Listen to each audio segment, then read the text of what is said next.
Good morning, Ted. Glad you could join us for this session of the summit. Good morning, Paul. Thank you for having me, and good morning, everyone. As Paul mentioned, my name is Ted Haberfield. I'm president and chairman of ESG Group North America.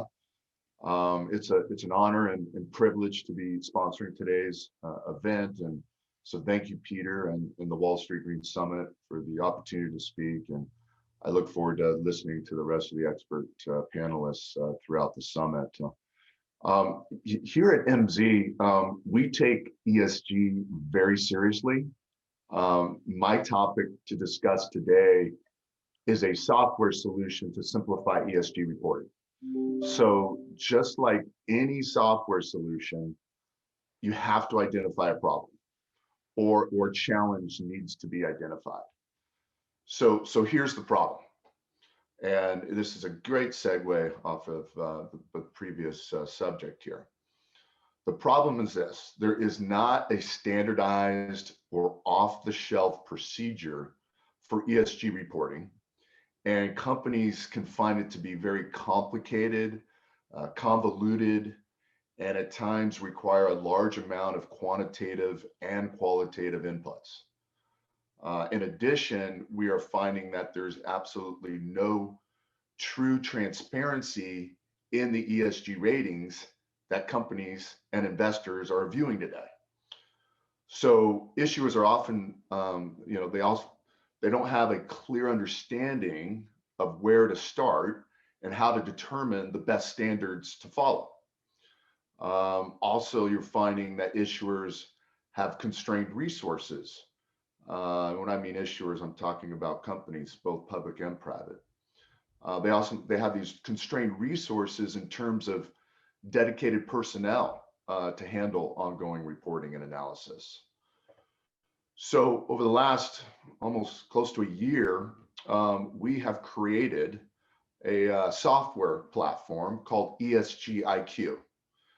It's an interactive software platform designed specifically, excuse me, to customize ESG reporting for private and public companies, as well as for ESG focused funds. ESG IQ is the only solution that we're aware of that generates a cross-sectional analysis that incorporates all of the ESG factors with the flexibility to adopt these multiple standards that we're faced with today. So this platform can be used for both internal reporting. So if you're a company, a sustainability officer, a CFO, an IRO, reporting to your executives or to your board or whatnot, based on ESG initiatives that you've instilled, you can use this interactive software just for internal reporting bases only, or you can use it also for external reporting to stakeholders, to others that are looking at your ESG compliance and ratings and so forth. And investors can also use it to compare to the existing standards, how somebody that's been identified as a candidate for their portfolio, as well as integrate your own custom criteria.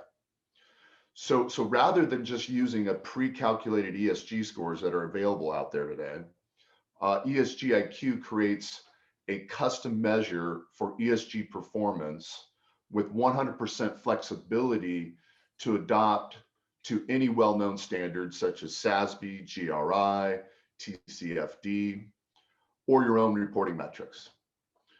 This proprietary ESG score provides full transparency into the calculation, which then allows investors to tailor the methodology that meets their unique need. So at the end of the day, ESG IQ empowers private and public companies to obtain greater insight. It prepares them to track, to monitor, and properly report their material ESG factors to what's important to them, which is their various stakeholders, prospective stakeholders, rating agencies, as well as the financial media. With that, I'm going to cut it there, and I'm going to open it up to any questions that you may have.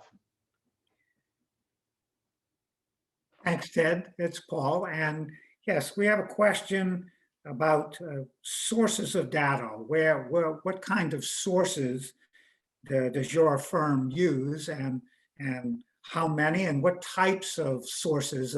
Many analytics and data firms work with thousands of different sources from all around the world. What does your company use? Well, that's, I'd have to ask a question to get a clarification, but I know we don't have that ability to do so. So I'm going to guess that it's from two different perspectives. One, if you're a company that is, and how we obtain that data, we obtain the data, if you're a public company, from public filings, SEC filings. We can even go as far as going into your cloud and uploading all of the information through algorithms, et cetera, that uploads all the information and data into the platform itself. As far as from the standards or materiality that we use, we simply use SASB and upload all the sub-industries. For instance, there's 77 sub-industries with SASB. That's all been uploaded into the platform, as well as GRI. And then there's custom measures, right? So if an investor comes to you and says, hey, look, we're looking for X, Y, and Z, then we can actually go in and create a custom materiality that touches on each aspect of what the investor is actually looking for.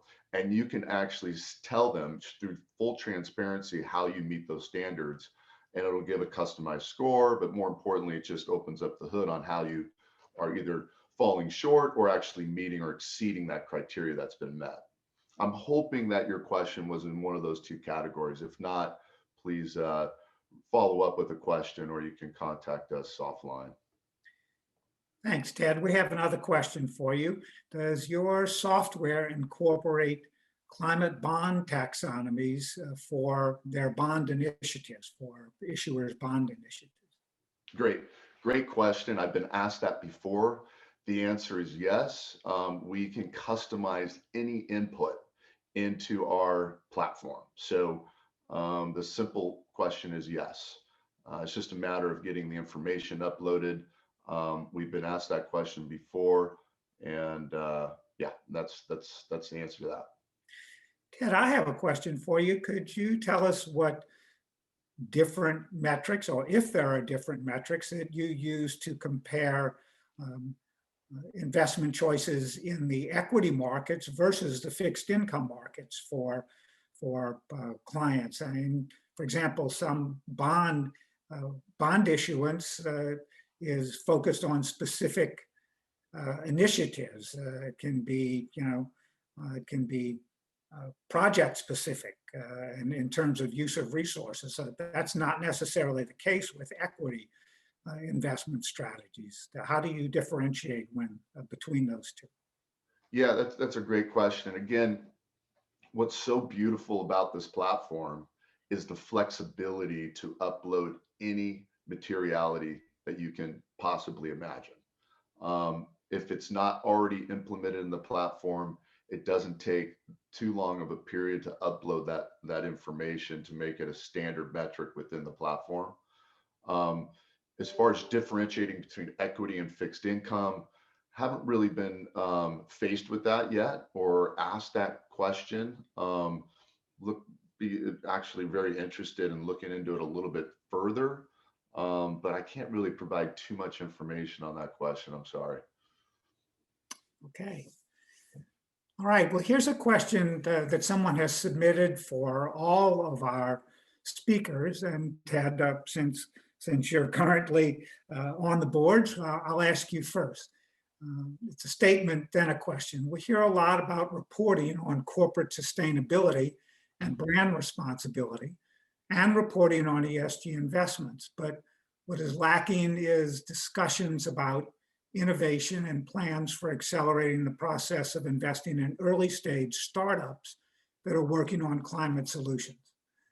Do you report and do projections, excuse me, do your reports and projections include investing in early stage companies? Yeah, I'll take that first. If we're just looking at this particular platform, if you're a startup or or an emerging company that's looking to improve your reporting or looking to initiate or inaugurate a reporting process, you certainly want to get the help needed to put that all together. It is a process. It does take time. At the end of the day, if you're going to look at uh, reporting, you're going to want to really step back and look at your business culture, making a change. You're really going to want to put together a model that will drive profitability while reducing risk, and then really take the time to integrate the cultural change within or actually initiation of your culture within the business itself, to make the impact that you're trying to achieve. After you get those foundational blocks built, then look at building your reporting in and around that. And I'll go ahead and let the rest of the panelists address that question. I think it's a great question. Peter, did you want to respond to that question, or anyone else? Okay. I'll go ahead and respond as a Yes, early go stage ahead, company Tania. that has received funding. So for us, there's been a lot of angel groups, and there's been even NYSERDA as a NYSERDA backed or invested portfolio company. They definitely kept us accountable to life cycle assessments and greenhouse gas emission assessments throughout our entire value chain, as well as our production. So facilitating investments or outside capital in us was a lot easier when we had that data up front. But we found a lot of the conversations amongst the investment group to be largely from the angels, as well as like smaller kind of VCs. I have found personally that more Series A or corporate ventures typically have been more cautious to invest in early stage, and they come in much later in terms of a venture's development. Okay, that's Tania Pina, who will be speaking about her company soon. Any other questions we have from the audience? Let's just see. It looks like maybe another one has come in here. Ted, what support do you provide for companies looking to align to TCFD standards who are looking for alternatives to CDP? And what are some of the other major alternatives to CDP? Yeah, so there's certainly support. It's a process. We come in as a actual firm and can sit down with you and educate and lay out a roadmap as it relates to addressing and meeting that particular standard. Yeah, so we'll keep it at that. Okay. I want to encourage our audience. We have quite a few people out there tuning in, and we'd like to have more questions for our speakers as we go through today's program. I don't see anything more at the moment. So Ted, I want to thank you very much for your presentation today and for your sponsorship of the summit.